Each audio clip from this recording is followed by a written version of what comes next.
Cannabis Podcast. Today I am joined by Robert Corbett, or Rob, as I know a lot of people call him. Rob, how you doing this afternoon, man?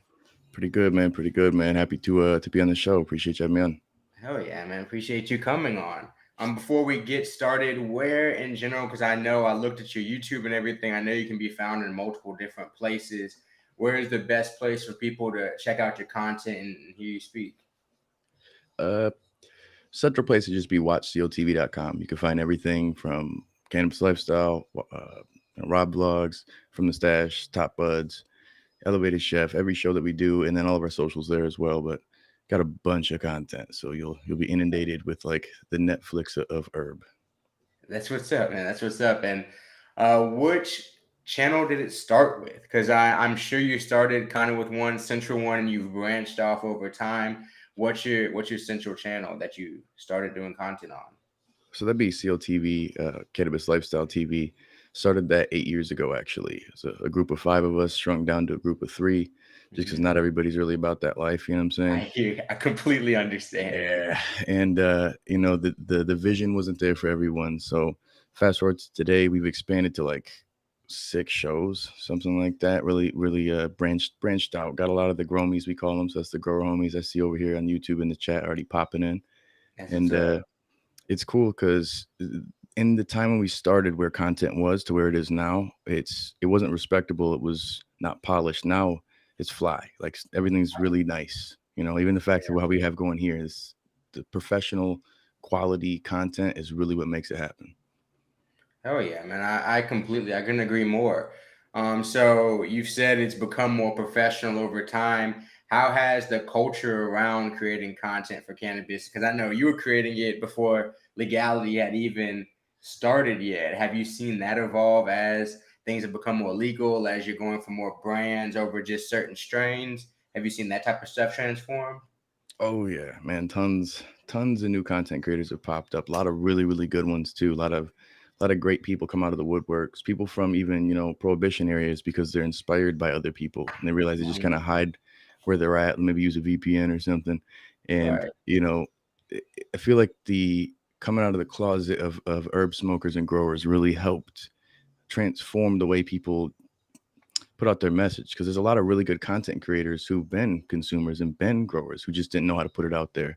And then they Mhm. were like, shit, I can do this too. I'm gonna knock it out. I was making music videos and beats and stuff before I started doing this. So I had some media experience. I'm like, I make better videos than this and I grow. So Yeah. let's do it. And I feel like the same thing, it became a spiral of, effect for everybody. And they just jumped in that movement, and it just Right. moves and moves. You go the rabbit hole, and all of a sudden now you've got tons of really good content creators with really good information all across the world.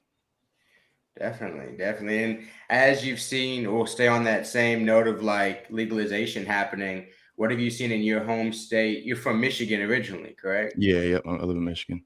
And so, what have you seen as Michigan has developed legality? Has the quality of weed just like quickly increased? Did it take a little while for it to increase, or what would you say about how good the weed is out in Michigan right now? Hope growers got the fire. That's where what would they say, the exotics or the Zazas are at. This is the home grow. Okay. Literally, I can count on two fingers, not two hands, one hand, how many commercial grows are banging it out. Franklin Fields being one of them, dudes that I recently started working with, literally because their product was caregiver style, good terpene, flavonoid care, taking care of it, Got and then it. like two other brands. Otherwise, there's a bunch of booth in the dispos. And now they're pushing it for like $80. It's all for an ounce. It's like remediated. So they basically fried all of the good cannabinoids out of it. And they're Yeah. pushing it to people based on price and quantity alone and look. Mhm. So there's a lot. Michigan's got fire, just like I feel like every state has fire. But on the Mhm. mainstream commercial market, you got to navigate it. You can't go by names. You can't go by look. Can't go by THC percentages. Like Right. you gotta know your stuff. And so what would those key things be, would you say? You looking at a Michigan dispensary, I'm trying to figure out, because for example, I'm in Illinois, I'm in Chicago right now. If I wanted to go over for a weekend, is there a certain city I should gravitate towards, a certain look for the dispensary I should gravitate towards, or should I really just try to find that fire off the street? What would you say is like the best way of going about it out there? I mean, I feel like I'm a little biased only because now I'm working with them, but I've been saying it for a while. If you can make it to the botanical company, there's a few of them across Michigan. The beauty with them, they're vertically integrated. So they're able to Okay. grow, process, and sell their own stuff. And that's a part of Franklin Field's whole thing. So it's like farm to table. Instead of it being so many fingers on the shit and handled improperly, it's Right. direct to the consumer. And then the price point is so much better because there's no, I mean, I always try to explain to people, I'm like, we don't got to reinvent the wheel. Think about back in the street, the middleman. Middleman's got to mark it up. You know what I'm Right. saying? It's going to be what it is. Or the middleman may not handle what was from the original plug the same way it was. He's putting Right. in some random turkey bag and not tightening it right. So it Hmm. doesn't really represent the quality properly for the consumer. So if you could find a vertically integrated business, and I'm saying botanical company because that's the one I've had experience with, Yeah. you'll be able to find something that you know the quality's there and the price point's there. You could leave with a Z for $120. I just got one for 100 and I'm happy. It's fire, you know? That's That's what I'm crazy. saying. Like That's it's great, crazy. like that. When I go into a place like that, I'm like, why isn't like this everywhere? Yeah, every time I get that type of, I've been in Colorado and had that type of experience and stuff, and it pisses me off a little bit that I'm just like, man, I should have this available to me all the time. But at least we're moving towards that direction of having it available to a good percentage of people all the time. You know, once we get more of these Chads and Brads educated, we'll say, and I've got good buddies named Chad and Brad, so I'm gonna Okay. put them down. But for those ones who are in this for the wrong reason, who don't consume the product and are thinking it's a cash crop on us dumb stoners, like either get with it or get out. That's really what Yeah, it is because there's going to be a point where the ethics, the quality, and the focus on the community makes it. That's the business practice. You're not going to be successful unless you follow that. Whether you have ethics or not, you have to get right or get out. I agree with you. Like, I don't think just everybody is going to be able to stay in the market as it moves forward. It doesn't even make sense. There's no business even out there where everybody can just stay in there. And it's the things that you kind of have to abide by in order to stay true to what you're doing. And I really feel like cannabis is moving towards that direction of being a little bit more pure in that, hopefully. oh yeah, we look at Canopy Growth. They just announced $6 billion in losses for their company. You Hmm. can't jump in and think you're gonna fuck with us in this game. Like, there's so many people who've been doing this since they were kids, man. Let alone to Right. now. There's no blueprint of the commercial side. They're taking this shit from California and Colorado, Washington, and thinking they could apply it to every state. And And it it's from a doesn't work that failing way. business. Yeah. This model sucks. Yeah. They're making like 500% margins on stuff. They're selling remediated crap. They're putting trim in pre-rolls. They hire just pretty girls as bud tenders who don't know a damn thing. Like, it's For sure. crazy. And then companies charge them 10 times the amount that it should be. So then they have to charge this stuff. Like, no one's working Exactly. right in When you these add the taxes businesses. in too, like it's built that way. But eventually the black market, I mean the black market's continuing to win is what we're seeing in most states. And because of that, it pushes the government more and more to making it an open market because it's not an open market product right now for most places. It's Well, there's a really lot of controlled and limited. disenfranchised people. We've got social equity programs that get, whether you've been somebody who's been oppressed because of the laws, it's Hmm. because of minority situation or not. These things are available, but a lot of people don't know about it. The issue, Right. this market, this whole industry is dominated by people who are out of touch with this Hmm. actual community, and Absolutely. they're setting the bar here, but the cost to get to that bar is more than most average Joes can afford. So we Right. can't even compete because we can't even just get to that level to let us show what we got, The you know? American way. Instead of just letting everybody who can exist in it exist, let's make it unreasonable and then we'll reach a hand down and act like we actually care about the Yeah, small just enough to person. be like, "Hey, come up here so we look good. Right. Please help us." And then the ones who really give a shit, they're not screaming from the mountaintops. Like, again, I sound like a preacher of the brand, but a big reason I started They're working with apathetic. Carbodex, man, is because all this good shit they're doing and haven't even mentioned it. I'm like, "Man, you guys are kicking in like $500,000 to all this social equity stuff and helping Yeah. rebuild the cannabis programs and helping the caregivers," and like shit that I'm like, man, this is the stuff that we need. We need people who are making profits to give profits, spreading Mhm. wealth, taking generational wealth and moving it out throughout the community. That's what this shit is supposed to be. It's not supposed to be get rich like oil and cars, you Right. know? Right. It can really, yeah, it's too tough for it to work that way. And it doesn't make sense for it to work that way either. So I've been doing cannabis content now consistently for about 2 years, 2.5 years. I know you've been doing it about 8 years. To somebody out there who's looking to create cannabis content, to kind of get in the game, to get inspired to be in their own state, whether that be legal, illegal, and create this content, how would you suggest somebody get started to do that? First, learn how to create content. That's a Mhm. big thing. You could not know shit, but just know how to make good looking, entertaining, digestible videos, and then let people know, like, I'm just learning. Follow along with me. You know what I'm saying? Mhm. Or just be question and answer, talking about the news, but make sure you got good content. Have a good quality video, audio, know how to keep the conversation going without it being awkward. If you're editing, know where to make the right cuts. There's so many things out there to learn how to do it. So many YouTube channels, so many websites. No excuse to not know how to do things nowadays if you want to do it. You just got to look Right. for it, learn it, and do it. Yeah. And like for the cannabis side or for the weed side of it, because I definitely 100% agree that with that on the technical side, because it all starts with being able to be charismatic enough to even be on camera and be welcoming to a crowd. Are there things you feel like people need to know about, like weed first, and know about cannabis first? I Oh know there's a yeah. lot of people on there that just, I guess, can start talking, hotboxing car, whatever, not talking down on anybody. But do you think that there's things that people need to know about weed first? Depending on what you decide within weed, because it's not like, are you going to be teaching how to grow? Are you going to teach about reviews or do reviews and experience stuff? Is it going to be lifestyle vlogging? Is it going to be news related, pop culture? Is it going to be comedic? Like, you got to think about, there's so many layers to this shit. And then, like, Hell if you don't yeah. already have that information, you shouldn't even be consider that thing. Don't just be like, Right. what could I do for content? Because I want to make content. It's like, well, what do you do? Is weed what you do? Exactly. Well, then what within weed can you add value to? Are you a consumer? Are you a grower? Are you a fucking hobbyist? Like, what's, but otherwise, don't just fake it till you make it. You know, you got to make sure you got something. That should be like that's like when people talk about like THC percentages and all this shit. I'm like, it's 2022. All weed should be getting you pretty much high by now. Right. All weed is going to be Like, getting you so high at this you should point. at least know your shit before you start making videos, you know, like then, Yeah. but all the technical stuff makes it so it can be successful. Yeah. I completely agree. I appreciate you giving people the advice, because that's some of the same advice that I would give out, but I just wanted to hear you're even more experienced than me. So I just wanted Well, to hear. you're doing it right, man. There's no question. People can do so much more in a shorter period of time just watching other people fail. And you get those Absolutely. lessons, you know.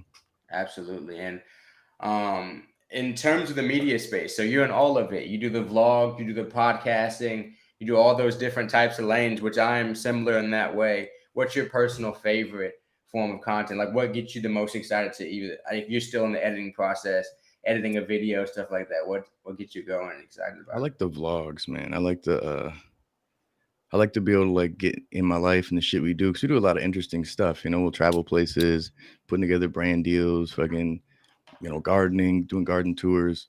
So it's like I like to be able to document that shit, bring people with me. But then I do a lot of like random edits with my stuff and put little goofy clips in, and Yeah. you know, just stupid shit. But I find it comical, so I like it. Right. That's what's up, man. I would personally say vlogging is probably my favorite also. It's fun to kind of just bring the camera with you, because the other type of content, you're stopping your life to make it. And this is like, man, this isn't normal. You know, Yeah, for this isn't me, that's really how I feel me. like this isn't normal. This is not what I'm doing day to day. People think I sit at a desk and just stare at a screen like all day. No. It's for the So shows. It's for the shows. absolutely, absolutely. And what's your kind of plans, or what are you looking forward to moving forward with the content? Do you have any plans to make more channels? You trying to grow the ones you have? What are you looking for with that? Probably just grow the ones I have. Do it a lot of different, diversifying how we put out the content. Like the podcast, like from the stash is from the stash. We're gonna keep doing the podcast there. Hmm. CLTV is kind of a variety channel. We do, you know, some podcast style content, live streams, and then like informational based pre-recorded shit. But then like we just got so many new things going on. Like working again with Carbodex and Franklin Fields. There's a lot of exciting shit on the back end. I'd love to be able to share. You know, Hmm. working on new strains that or cultivars we're going to be putting out as a company and as a crew. Bunch of different CLTV projects. We're doing some stuff with the Smokers Ball event this weekend, which is Juicy J, Devin the Dude, and Dizzy Wright, and Ritz and stuff. Oh, So it's cool nice. to That's what's up. like everything in this last 8 years has been such a peaks and valleys and peaks and valleys. And it took me a long time to get my mind right, just knowing that's a part of all this shit, and to not get down when I'm down, to just think about the ups. And when I'm at the ups, don't forget the downs, you know? Yeah. And like now everything has just been real good, man. Just riding the wave and shit. Opportunities are coming together. The right energy, the right people, the universe is just bringing in. Like the team at Carbodex is fucking crazy in terms of just such an energy, such a vibe that I couldn't believe we all link so well. I'm like, damn, All have right. we all been out here and we haven't fucked with each other before? Yeah. Like, I mean, even talking with you guys here, I'm like, how you've been to places I've been. I was just out at the High Rise House. You guys know Adam. And I'm like, how the fuck is this even about? Like, but that's how it is. Universe just brings people together at random times when it makes sense, man. So I'm just looking forward to what's next, you know? And I really feel like that's the value in not quitting also, is that when you just keep moving forward, even if for me, there was points where I was putting out multiple videos in a day, and there's a little bit of lapse when I just need to develop and like chill my mind and stuff like that. For me, like slow down just a little bit. But with both happening, as long as you're continuing to put out content, I truly believe like you still have a chance at least just to get better, and to evolve and to get earn another person watching your content. So that's the way I see it. And by you meeting these people, even 8 years is the process, in my opinion, really shows the value of just sticking with it for 8 years. You Also, can't quit, man. It's literally, I got it tatted on my arm. Consistency over time equals results. Like it's my motto with everything. When I was a kid, I was consistent at quitting, so I always got results that sucked. I And the got more you. that I've learned to stay with the smart shit, you can't stay with something that clearly is not going to win, but Right. you stay with progress and you don't fucking quit. You don't let shit knock you off the horse, and it's insane the amount of results that can come from it. Good or bad, though, you just got to make sure you're always consistent. Absolutely. I completely agree because the bad you'll learn from just as fast. And if it's bad enough, even we're talking about on YouTube, people will correct you in the comments. Oh yeah, I Or mean, like, shit. If you're consistently doing anything too long, you're gonna get a result, good or bad. If you're consistently doing hard drugs too long, guess what? you can get the Bad results results. Like for that's just sure. what it is. So it's people gotta. So much of this shit is mental, man. It's crazy. It's crazy. Like I'd say Gotcha. 90% of everything in life is your mind, and then the 10% is the action. Maybe not 80-20. So mind and Yeah, action. But it's like for sure. with this cannabis space, it's such a hard hurdle because YouTube hates us. Every content platform hates us. We get age restricted even if we don't show a plant. Payment processors shut us down, take the money, fucking so many things, man. It's the same stuff when cops used to fuck with us. Now it's just like big Dude, corporations. my channel just got shut down at 11,000 on YouTube. That hurt, dude. Luckily, It's I'm the same kind horrible. of way as you guys. Obviously, not the same scale, but I run like four On your way different there, man. channels. So it's like, and I got a website and stuff. So it's spread out. So like, I'm still alive, but I know what you mean, dude. It's a constant fight, Walking with consistent arrows in the squabbling. back, man. Hell yeah. Oh yeah. So do you guys go to a lot of live events? I know you said you're going to one coming up here soon. Is it something consistent that you guys do? Yeah, we have been for the past few years. I mean, we started going to the cannabis cups, which are just customer cups, and then we try to go to ones around Michigan because they're not as frequent. But Hmm. we've traveled. We go out to like MJ BizCon and stuff. This year we're not going to go in though. I just want to go to the after parties and shit. Same I with hear you. CannaCon. I'm like, I'm done with all this corporate shit, man. None of these people care about this community. They just want money. The ones who Dude, do and care don't have the big I get budget. so bored at those events. I'm not gonna lie. No, I'm not trying to throw shade at any events out there, but They're I've been boring in as too hell. many to where I'm like, this isn't even fun. Like, can we do something enjoyable? That's what I'm saying, man. Like the after parties where it's at, but the problem is most after parties are at bars. So then really you're like, it ain't really popping. You go outside and everyone's outside smoking weed. It's like, Right. there It's you like, why go. are we That's here? popping. Yeah. Yeah. Our industry's weird, man. Fucking weird. It is There's weird because it's the same. It's the mix of stigma still and like normalizing it, but it exists even within the cannabis market. Even most interviews I do, which I've done a good amount at this point, and also not talking down on anybody, but a lot of people don't feel comfortable smoking in public, even though we're in like a mostly smoking consuming market, which yeah. is interesting to me in and of itself. But I guess that's still the stigma that it's unprofessional in some ways, I guess. I know. I've been worried about that. Every meeting I've had with the company, other than when I'm in house, I'm Mhm. always this is what you see. Right, You know what I'm saying? Like, bro, I'm the right, same person on the internet as I'm off the internet. I could be professional when I need to be, but the problem with this industry is trying to merge with this community. And right. there's this middle spot that's a wall and it's keeping Hmm. it separated. And soon it's gonna overlap properly. But right now it's like people think they could industrialize this space more and just you could do things at mass and you could do things professionally, but it doesn't mean you got to change what's here. Cater to our community. It's a smack in the face when you come in and try to make us be different people than who we've already been hiding for fucking decades. Right. You And know, so it's it's like like, now you can come out, but we want you to look like our corporate people. yeah, Exactly now like our now that corporate. you can make money for us, now we want you to. It's like, no, be yourself, be you, because I want to sell to you. I want to sell to the community. You know, Right. if you dress like that, if that's your look, if you're a Chad looking motherfucker, you just dress Right. professional. That's your thing. That's who the person is. Or if you dress like how you dress, that's how you dress.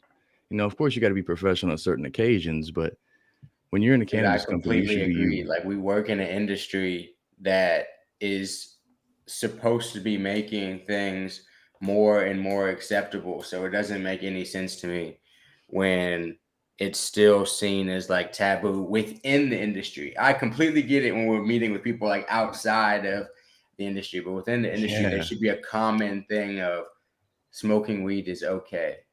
And I feel like it still just hasn't gotten there yet. And see, that's where it's like shout out to people like Russ Chambers who runs Carbodex because he dresses professional because he's a professional because that's how he dresses. But then Hmm. he'll also smoke with you and chill with you and be that guy. But he's the perfect middle ground to the senators and to the people who look down on us who will then be like, Right. oh, he's stoned and successful, like my, you know. But then if Yeah. I walk up, somebody who already has a stigma in their mind about what we are, basically a logical fallacy of a stoner, well, then Mhm. I'm not going to help push to the next level of trying to modernize or have it be more accepted. So we Yeah, always have to have people who are professional and do their side there, but like you shouldn't make somebody be different or make them conform or go to places that aren't them because you're trying to monetize a space. You know what I'm saying? You don't see that so much in the 100%. craft brew space. You see big ass beards and hats and fucking regular clothes, you know. But for some Yeah, reason, cannabis is trying to be corporate as hell. it doesn't make any sense. It doesn't make any sense. So outside of the cannabis space, what do you enjoy doing? You out like hobbies, things you enjoy doing just away from weed. Love jujitsu. Been doing that now for about a year and a half. I've done like martial arts my whole life. I did boxing as a kid, did taekwondo for a while. Now I do jujitsu. I don't like going to the gym and running. So my workout Right. is that kind of stuff. And I just like combat sports. I hear So you. That's what's up, man. we also built we do like Grand Theft Auto role play shit. Me and the buddies, we built a Okay. server. We got like our own server and stuff. It's real like stoner related, but we integrated a lot of our stuff there. Some of us content creators came together and I Yeah. do that way more than I should, but it's fun as hell. It's so fun, man. It's a blast. Like, see, lately I've been so busy, I haven't had much time, man. But like, I'm trying to organize things and put fires out and structure stuff more so I can have my time back a little bit, you know? I hear you. Day to day, what is it like? What is your day to day? You don't have to give me every detail, obviously, but what's it like being a content creator, morning, evening, kind of night, what you have to be doing to get all the content out? It ain't easy, man. I got my kids 4 days a week, my sons, 4-year-old and Okay. a 6-year-old, who are wild as hell. Love them to pieces, but man, they're crazy enough to keep me sane. And Uh-huh. then I've got them again all day in the summer. So I'm trying to work on content while hanging out and playing with them, doing a bunch of meetings for brand partner deals with the company and cannabis related stuff and all these different things. So it's like Mhm. the daytime is just such I wouldn't say a clusterfuck, but I really have to chunk out my hours and what I do. So 2 hours of this, 2 hours of this, 2 hours of this. So that way by the end of the day, I can just only hang out with my kids Yeah. twice a week, go to jujitsu, and then chill in the evenings. But with the garden, added in that too, it's like I never have time where I feel just like bored. And I haven't in like a decade where I'm just like, see what so and so's up to. You know what I'm saying? Right. I Yeah. always have something to do, and most of my homies are just pissed because I never can hang out. But I'm like, Yeah. dude, I'm fucking busy, bro. Like I'm on a mission. I can't slow down. I understand completely, man. But that's dope. And that's dope that you're finding ways to be out to do stuff outside of the cannabis space also, because that's important to represent being like fit, if you want to call it, or just people that do other hobbies and mesh it with cannabis. People aren't, I like to stress the fact that people don't stop their lives to smoke weed. I feel like there's like a conception of that. Like it's a part of some of the other lifestyle things that we do. It's not something that stops us in our spot. It stops us in our place and we have to stop all day or something like that. Yeah, I it's don't an know if that accessory makes to our exactly life. sense what I'm saying, No, but it does completely. This is just an accessory, a part of our lives. And the reason I'm yeah, such like a weed nerd and advocate of it is because of all the mutual benefits in terms of medical, recreational, the stigma that's there, and again, even like the financial benefits. How are we gonna fix the country? Is it not fucking obvious? Look at the right. tons of money. If they had good weed, at least look at the tons of money already that's being sold. Yeah, $1.5 billion in Illinois. They had $250 million in tax revenue that was already there. That right. weed was already being sold. You know what I'm saying? Already Like, for so now if years. everybody did it, think about 50 states that did that in a Yeah, year's time. That's $50 billion extra in sales, just potentially, hypothetically, yeah, let alone bigger areas. You know, it's like, and even if you allowed people to grow their own weed and you just had them pay for a fucking license for it, who wouldn't do that?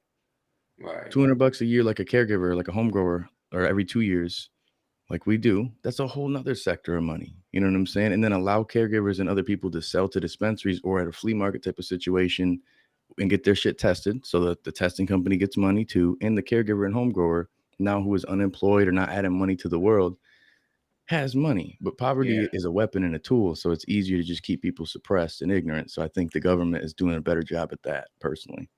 I 100% agree because one of my favorite benefits of it is the social benefits of it. I think it helps open people's minds somewhat and makes people more accepted, like accepting, and makes things around them more acceptable. I swear it makes it just harder to hate.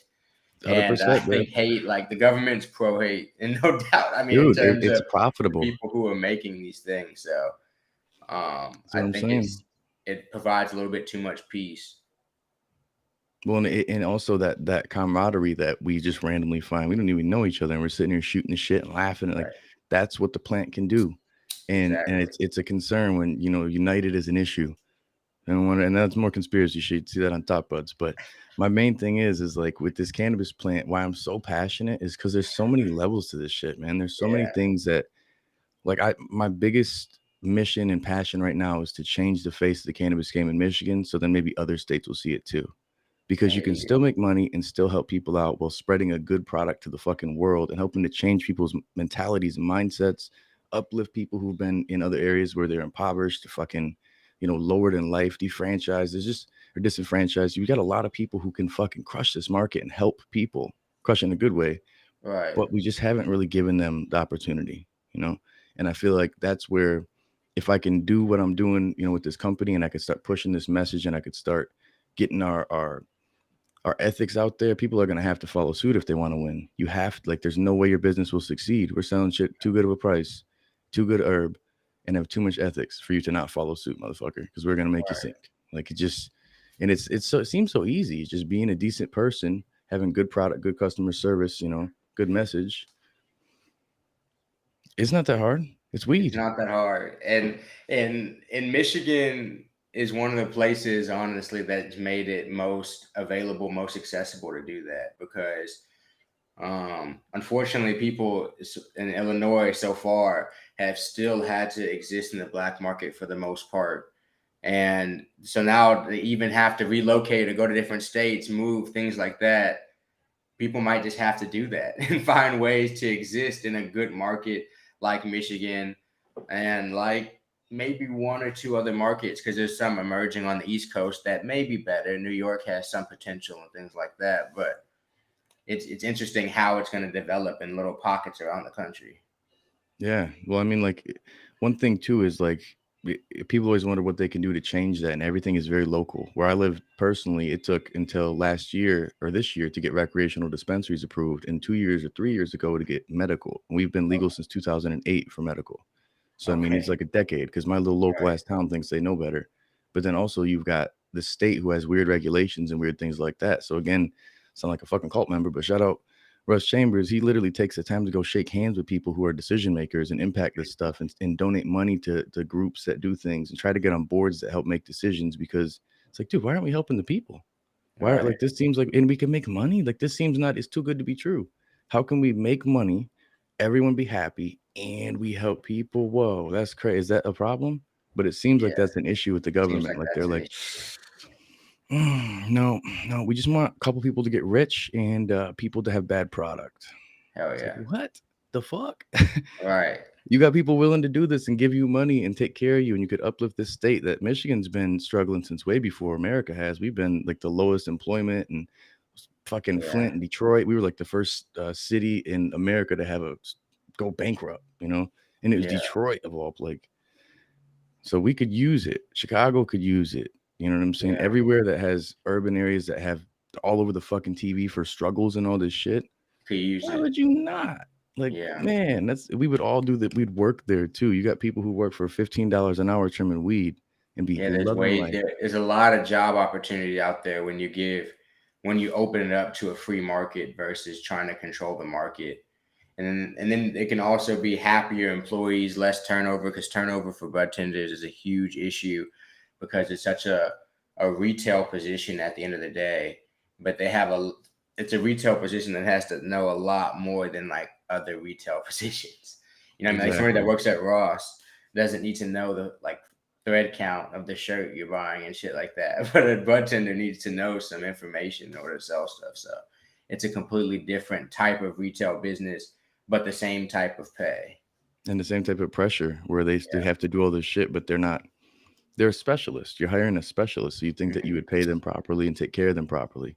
But most places just treat people like numbers and it's the bottom line and keep their margins and the cost per pound as low as it gets. Yeah. There's never anything about quality of life, quality of product, or quality of business. It's just bottom line. Well, hopefully we get there, Rob. Hopefully, man. But I'm telling you, I see it happening because it's the Yeah. market forcing it. People are like, fuck that, I won't go there then. I'm gonna Oh grow yeah. my own. I'll go watch CLTV and figure out how to grow these plants. Oh It's like, yeah, man. bam, there you go. Well, Rob from CLTV, we appreciate you joining us on the Midwest Cannabis Podcast. This was a dope conversation. Definitely learned a lot, had a few laughs. We'll have to do it again sometime. Absolutely bad. We'll definitely lick. Hell yeah, appreciate it, man.